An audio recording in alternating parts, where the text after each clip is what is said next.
Warren and Charlie, my name is Peter Brochi from Beverly, Massachusetts, and I would like to thank you both for helping me become a better businessman and a better investor. Perhaps more importantly, you have created by example a kind of true north on the moral compass for me to steer by. While the education has been fantastic, I have found that the demands of owning a successful business and having a large family do not leave time to apply the research standards I have become so wonderfully accustomed to by being a member of this cult. Please imagine for a moment that you are 30 years younger and have only a few holes left in your investment punch card.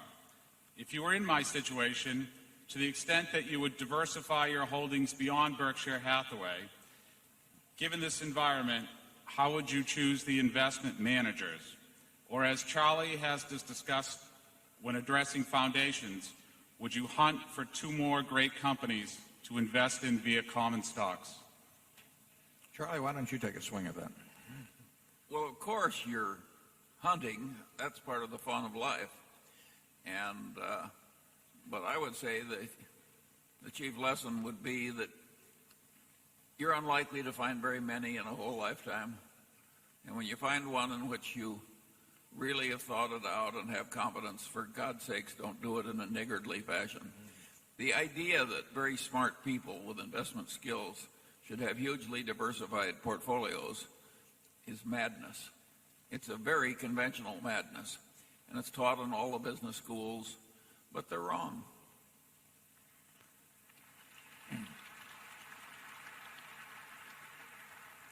The question of finding other advisors is a tough one. I mean, when I wound up my partnership at the end of 1969, and I had all these partners that had counted on me, and I was going to mail them back a lot of money, I felt an obligation to at least suggest some alternatives for them.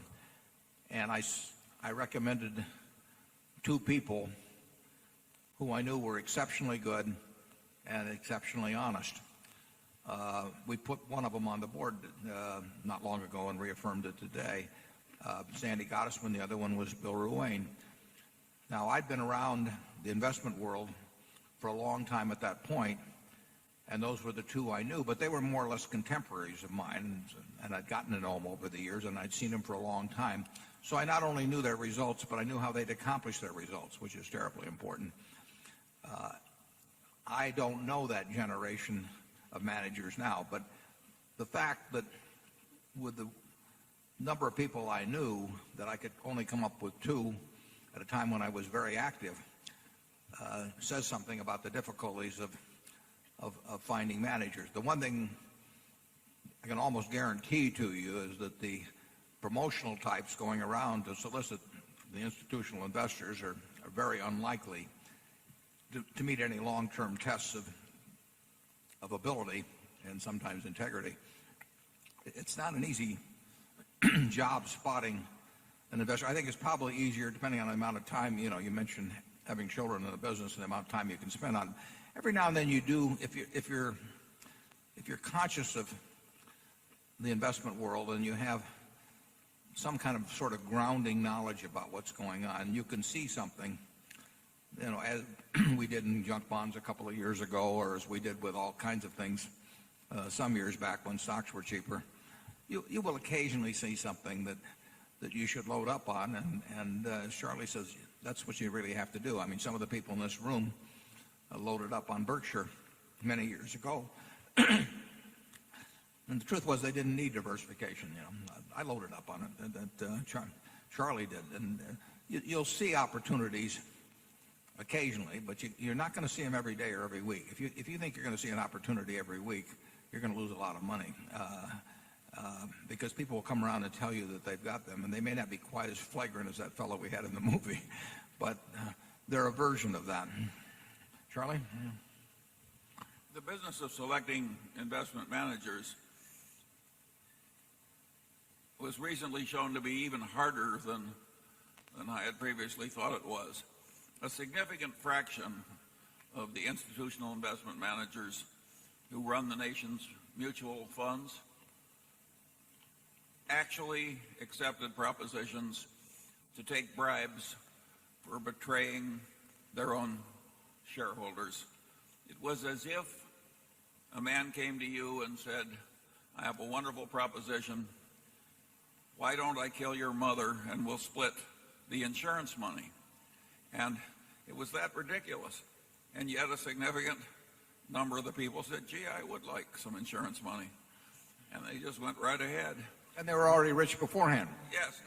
And they've destroyed themselves, many of them, by making this insane decision.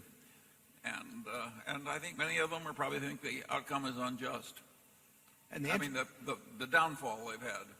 And the interesting thing about it, of course, is that here is a huge industry that where the people who weren't doing it have a great interest in having that reputation of the industry not get stained.